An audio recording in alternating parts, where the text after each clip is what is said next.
किन हो झोक्राएर बसेको? अरू बेला त नाच्ने गाउने गर्थ्इस् त कामबाट फर्किने बित्तिकै। के नाच्ने गाउने गरेको र मैले यसो टिकटक बनाउने हो कि आज मुड अफ भएको त्यही भएर। क्या मुड अफ भयो त नि फेरि? होइन कि अलिअलि त बुझ्छु मैले।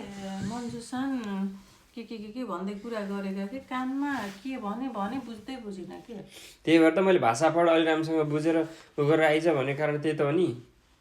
अलिअलि त बुझ्थेँ कि आज त कस्तो खालको अर्कै भाषा बोल्यो कि तिनीहरू, त्यही भएर अलि जापानिज भन्दा अर्कै बोले। खै अब मैले नबुझ्ने खालको सेन्टेन्सहरू युज गरेको थिएँ कि त्यही भएर। त्यही त अब के नि त नि। होइन अरू बेला त मन्जुसान भन्दै कुरा गरेको सुनेको थिएन, आज कुरा गरेको थिएँ कि 2 चोटिसम्म नाम लिएको थिएँ। के गल्ती गरेर हो कि के होला भनेर के भनेको हो भनेर सोध्न पनि नमिल्ने यिनीहरूलाई फेरि है।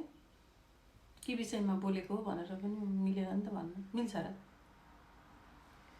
अब के विषयमा हो त्यो त अब त्यही काम हुँदा के भयो होला नि त, के भएदेखि हो कि हो नि, नत्र के सोध्ने हो त नि।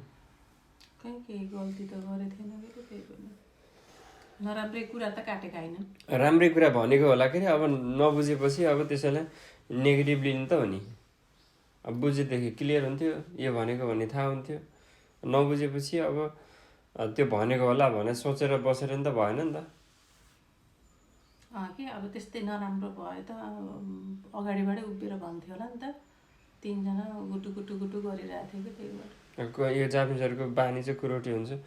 त्यो कुरोटी बानीलाई त गुटु गऱ्यो भनेर अब टेन्सन लिने कुरा त भएन नि त। कुरै काटेको होला त। कुरै काट्या त हुन्छन् के यिनीहरूको काम, अरू के हुन्छ? काम पनि गर्ने कुरा पनि गर्ने।